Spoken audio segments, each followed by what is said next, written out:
afternoon, everyone. Bye. My name is Dr. Christopher Rodriguez, and I'm the director of the District of Columbia's Homeland Security and Emergency Management Agency. I'd like to begin by thanking our host today for having us here, and I want to begin by starting and talking to you about the District of Columbia's operational posture in the midst of COVID-19, as well as the issue of food security here in the district. First, we want district residents to know that we will continue to deliver essential services and keep our systems and services operating throughout this event. And for anyone who'd like to review the status of our agencies and our posture, please visit coronavirus.dc.gov/newsroom. I'd like to also begin by talking a little bit about the commercial food supply and what we're seeing here in the district with regard to grocery stores and convenience stores. Right now, what we are seeing is a lot of what we would call hoarding and panic buying. And what we're seeing that as a result of that is that a lot of shelves are empty. And we understand that this is a unique and unprecedented event, and at times that can evoke fear in people. And in many ways, hoarding is a natural reaction to the uncertainty of our current situation. We want district residents and the public to know that this government, the mayor, is in regular communication with industry partners, our grocery stores, and our suppliers. And in that communication, we are working to understand and to help them through any issues that they might be facing. It's important to note that what you're seeing in stores isn't actually a lack of supply. It's the increased demand as a result of hoarding and panic buying. And our message to residents is simply this: do your part and resist the temptation to buy more than what you need. So what we're saying is, buy what you need. And if residents follow this guidance, suppliers will be in better position to restock shelves. If the panic buying and the hoarding continues, we will also continue to stress that supply chain that we're talking about. And let me state this as clearly as possible. Grocery stores will remain open throughout the duration of this event. People do not need to panic about not being able to buy toilet paper or paper towels. We need to do our part, and we need to make sure that we buy what we need. And it's our responsibility to this community and to our fellow residents here in the District of Columbia. The other important piece of information that I'd like to share with you today is Mayor Bowser's tireless efforts to make sure that our most vulnerable residents have food security and are getting the food that they need. The District of Columbia has made a commitment to provide meals to all students, and that began today. And we're happy to report from DCPS that we experienced no major issues at any of the sites, that students got their meals, and that anyone who wants to view where those sites are, again, can go to dcps.dc.gov/coronavirus. Similarly, District of Columbia government is providing meals to seniors at over 46 meal sites throughout the district. And interested seniors should contact the Department on Aging and Community Living at 202-724-5626 to learn more. In addition to our feeding operations, we're working with other food aid organizations such as the Capital Area Food Bank, DC Central Kitchen, and many other outstanding service organizations to better understand the demands on their systems and the support district government can provide to them.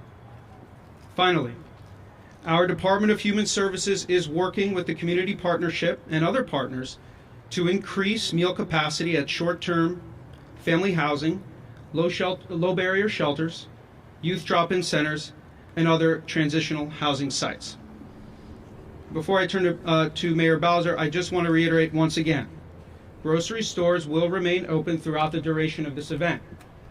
We understand that this is an unprecedented incident that many of us have ever faced. But we encourage district residents to do their part, to buy what they need, and in doing so, help their fellow residents. With that, I'll turn it over to Mayor Bowser. Good afternoon, everyone. I'm Muriel Bowser. I'm the mayor of Washington, D.C. As Director Rodriguez said, we're here at Food and Friends to share information with the community about how everyone can help us flatten the curve. You know from being here with us many times and at many volunteer events, Food and Friends delivers meals and groceries to members of our community who depend on their services, including seniors and residents who are at risk because of illness. In these unprecedented times, and as we continue to mitigate the spread of COVID-19, they are an example of how we all have a role to play. We wanted to highlight all of the ways that we are keeping DC residents with more food security during these unprecedented times.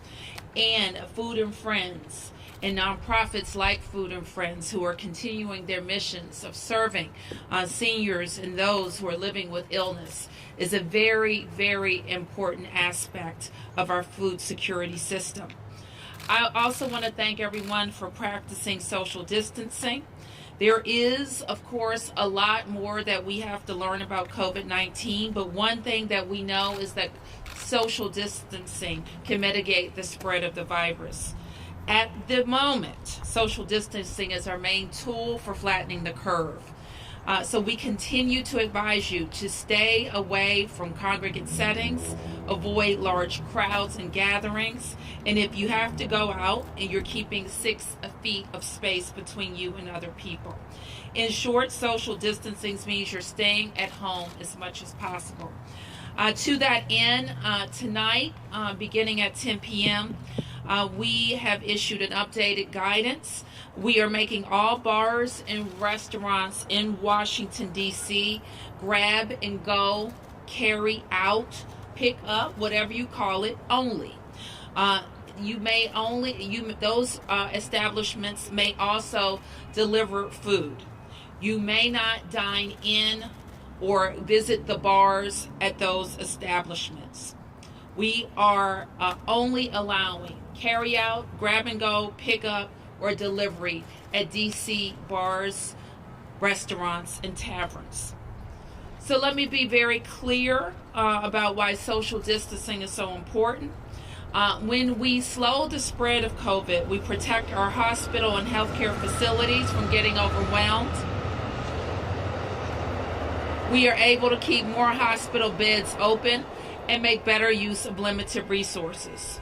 So that means when people are seriously ill, they will have capacity in our medical system to be able to be treated.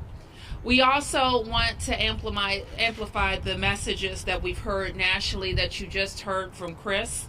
Our own Emergency Operations Center has been stood up for the last several days.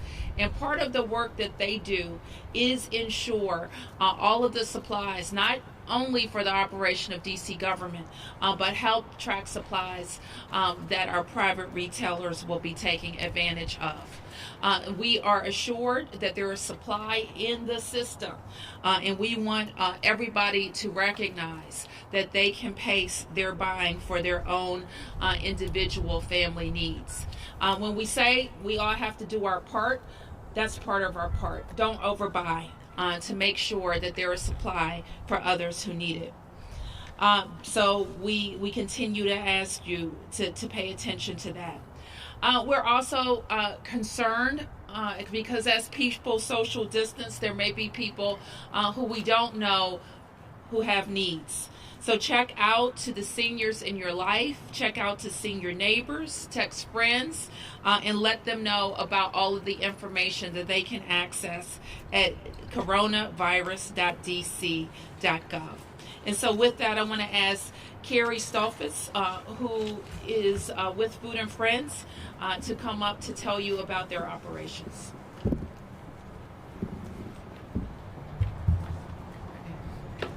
Good afternoon. I'm Carrie Stoltzfus, the Executive Director at Food and Friends.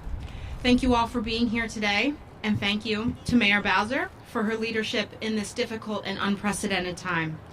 The mayor and her team have been strong partners to Food and Friends, and we share her commitment to ensuring that everyone in our community stays as safe as possible and has the resources they need. Food and Friends was founded during the AIDS epidemic, and we met that crisis head on, so we know how to face down a challenge. We're in a different crisis today, but everyone should know that Food and Friends is still here, and we're still ready. We continue to provide meals to our 1,600 clients facing serious illnesses such as cancer and heart failure, who are among the most vulnerable in our city and our region. These are the people who need to stay home to stay safe. We practice excellent food safety and hygiene standards every day, and based on the recommendations of the Mayor's Office and DC Health, we're taking additional steps to mitigate risk and enable us to continue to do this work.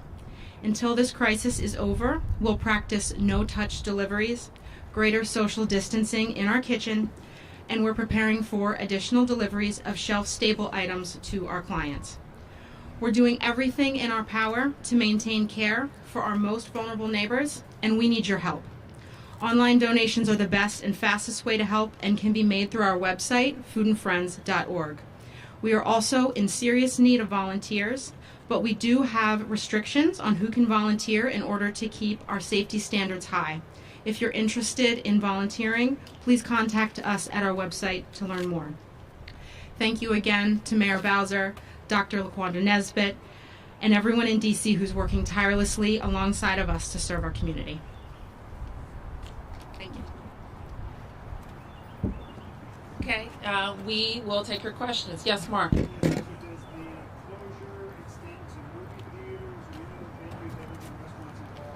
It does, and I'm going to ask Dr. Nesbitt to come up and talk about the updated DOH guidance, which I included in a new mayor's order.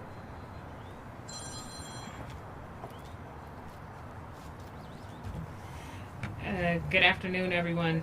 So, as Mayor Bowser has mentioned, we have a new mayor's order that addresses additional closures. So in addition to the bars and restaurants and taverns having the restrictions on seating and in-house dining, we have added additional facilities to include health clubs or gyms, health spas, massage establishments, and theaters to the closures that become effective tonight at 10 p.m.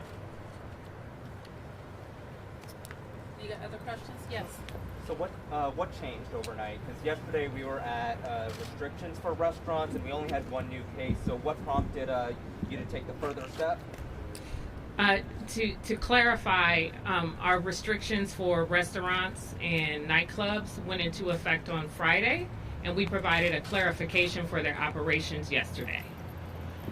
Some of the things that have gone into effect is being consistent with the CDC recommendations or guidance that went into effect or were provided to us last night in terms of things that they are asking communities across the country that have evidence of community transmission to do. And we want to be as responsive of a community as we can in the U.S. to help be on the forefront of flattening the curve and being responsive to helping to end this pandemic in the U.S. What about barbershops and salons, since there's close contact there? I mean, my barber's in the 70s and I'm trying to stay away. So we have done a very close assessment of the personal care services industry, and our guidance, as we have updated it, takes into consideration those types of establishments that tend to have a high number of occupants in the establishment at a time, where the ability to put in social distancing measures is very limited.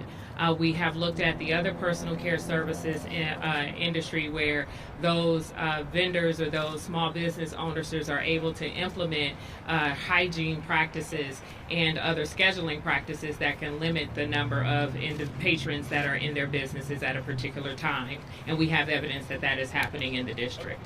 Do do we still consider the risk of community transmission at a moderate level in DC, or are we at a high level now? We classify ourselves as being in minimal to moderate.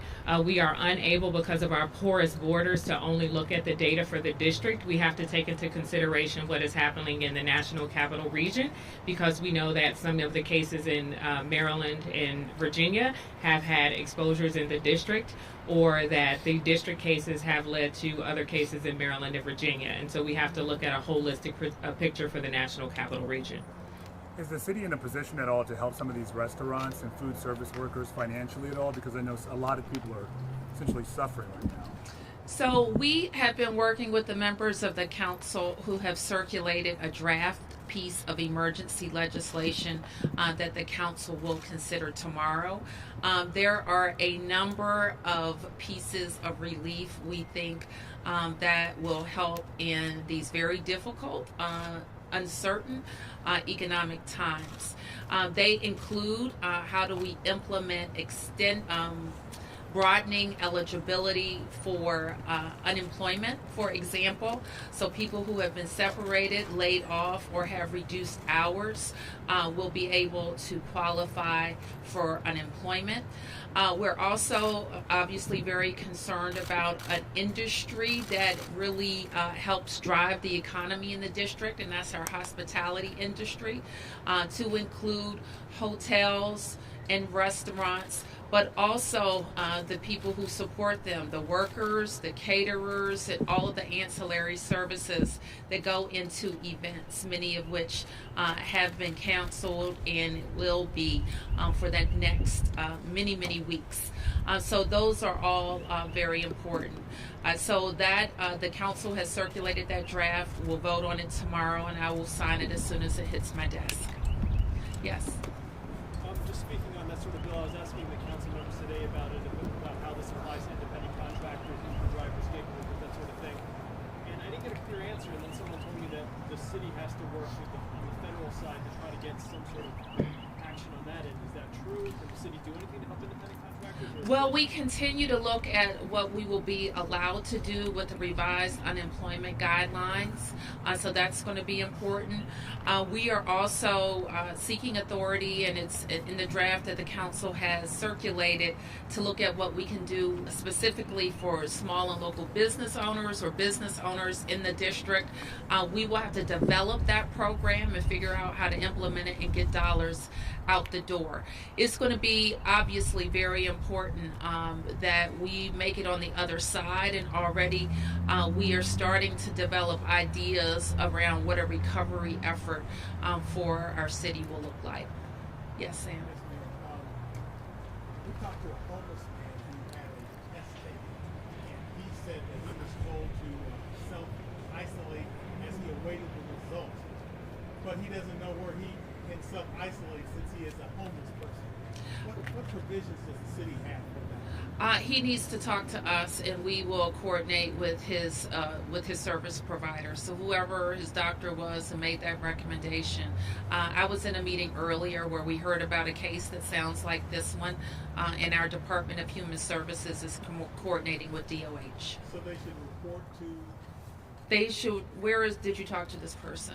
I talked to the person at a place called Amazing Love. I think it's a health clinic. Okay, so we're going to it sounds like the same set of facts I heard a bit earlier, so we'll track him down, and DOH will make the appropriate referrals.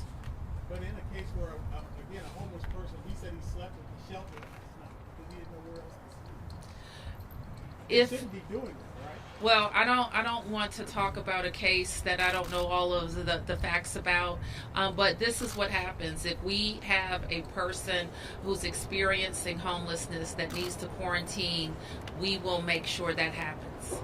And they can get this to happen through... DHS. In our shelter hotline, that anybody at that hotline or 311 can make the appropriate referrals. Yes. Oh, Mark, you didn't get a chance yet. If somebody files unemployment insurance and they're a tipped employee, do you know, is that based on their hour, what they would get, is that based on their hourly wage, or is that based on their reported income? Let me ask the city administrator if he can respond. I may have to have the DOES director give you that answer, Mark. I don't know. I don't know standing here. Thank you, Mayor. So we're reviewing the DOL guidance on that issue. There is a process where wage verification takes place for a claimant. We can either limit or waive that. And so we've been talking to DOL, our Department of Employment Services has been talking to the Department of Labor all weekend to try to clarify circumstances like that. So is it based on wage evidence, or is there going to be a self-certification which would include those tips? So we hope to have that final guidance even as the council considers this legislative measure tomorrow. Yes. Just on the issue of testing, obviously a lot of jurisdictions have expressed concerns about the availability of testing. Is the district doing anything independently to make sure that you can ramp up its capacity and offer kind of people this idea of like drive-through testing? We made a request, you may have seen, to the president. And when I say we, I mean Washington, D.C., myself, and the two governors from Maryland and Virginia, to ask the federal government to provide federally supported testing sites in the National Capital Region, in D.C., Maryland, Northern Virginia. And I had the opportunity to ask the president about it directly today in a call that I participated in for the nation's governors. And we expect to get a response from them in doing that. And as I understand it, the support would come in the form largely of technical assistance, a website they've designed, call center support, and some logistical planning. And we will now consider how we could support that if we're selected as one of the jurisdictions. Yes. Mayor, what are the rules of what power do you have to enforce it? I heard, for example, somebody said that one restaurant said they were not going to close down. Sure. What happens? Well, we have the power in a public health emergency or a state of the emergency, which we are under in the district, to revoke business licenses. And so we would identify the ways in which a business did not comply with a DOH mandate or other mandates that may be issued during the emergency. And once we establish that they have defied those orders, we can revoke their license. Then a question about the bars. You said bars and restaurants. Isn't it the case that in the bar you're not allowed to take drinks with you? I mean, you have to buy liquor store or something like that? There in the legislation that we are moving to the council, a restaurant I think may deliver closed containers with their food order. So Is that right? I got that right? Okay. So you wouldn't order a mixed drink, but you could order beer. Or probably a bottle of wine, I think is where we're going with it. Can you clarify that? Will restaurants be able to deliver alcohol? Closed containers, if the emergency, if that makes it, that is a provision that's circulating in the draft emergency legislation. Yes. Can we talk more about the preparations that hospitals are making for surge capacity? There was the talk of Providence Hospital coming back online, but Providence doesn't seem interested. Like, are there other unused facilities that are being looked at? Yes. Can you expand? And I don't know what you mean by Providence not being interested. Well, we are looking for excess capacity that any of the hospitals can tap into, and we are also going to tap into the kind of logistical planning abilities of the National Guard to help us in that regard if we have really have the need for mass facilities. And the number still 18 in the city. 17. Has the testing capacity at the public health lab increased? Last we heard from Jennifer Smith, there was a holdup with getting robotic equipment for extraction. I don't think it's a holdup, but we're expecting the equipment this week. And has there been any penalties for anyone violating mass gatherings or any of the other restrictions that have been gone into effect? No. And how is the city enforcing these measures?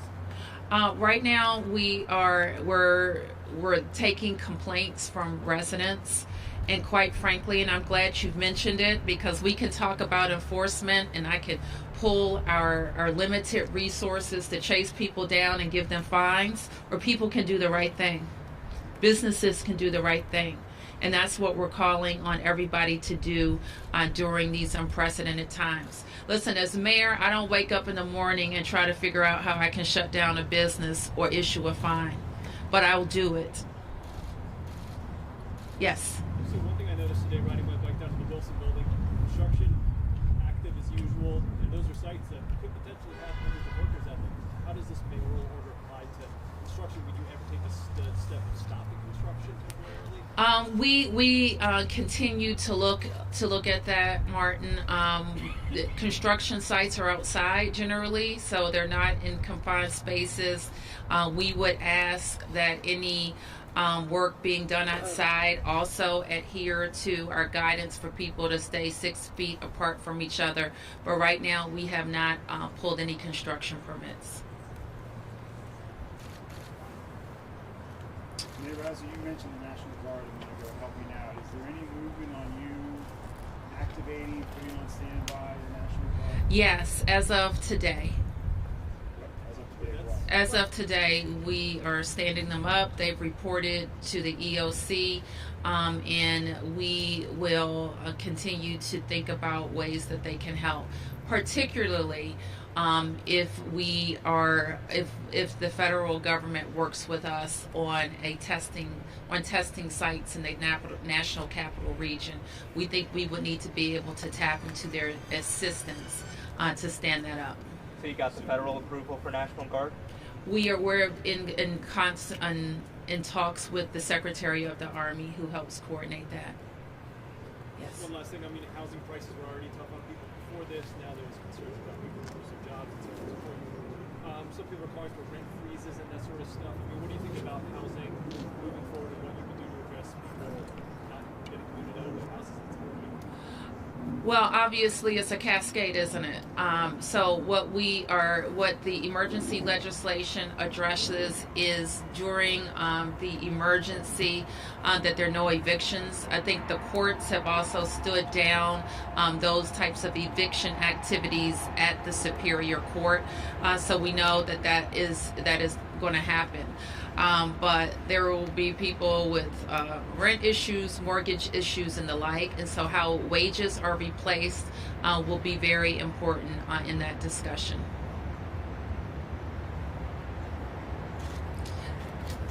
Thank you, everybody. Yep, okay.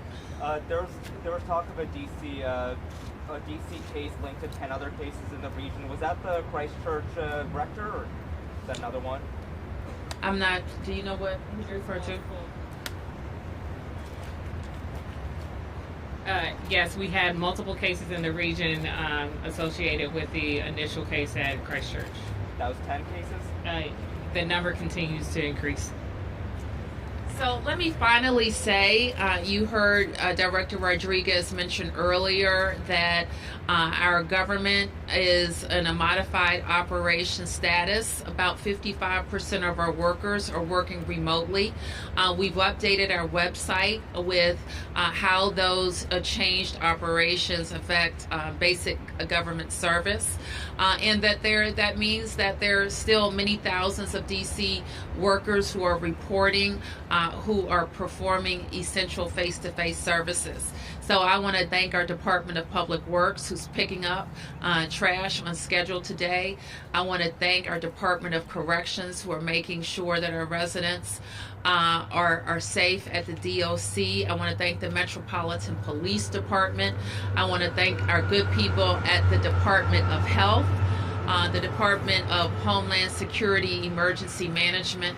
I want to thank all of my staff at the EOM and the city administrator staff who are manning our EOC and making sure that all of these questions can be answered. And I want to thank all of you for being here to help get the word out to residents that while we're in unprecedented times, your government is well prepared.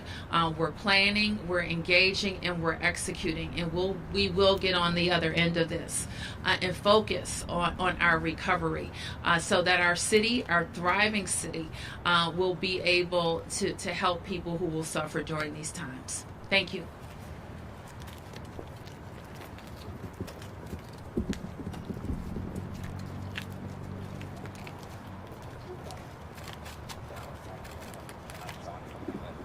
Yeah, I think for the political leadership story, it'd be helpful if we also have someone that's not Bowser talk about what their sort of better leadership skills. So, John or we could John seems to be rude.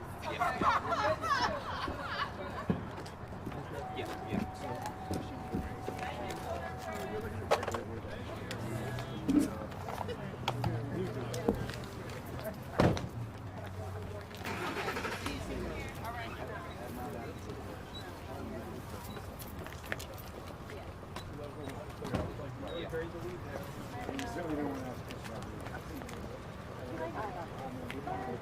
Yeah. Hold on, yeah.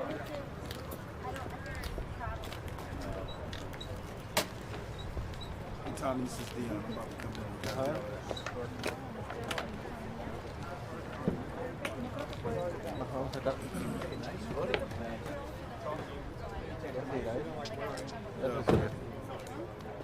My bad. Go ahead, cut the speaker off. Coming down. Cut it off, all right?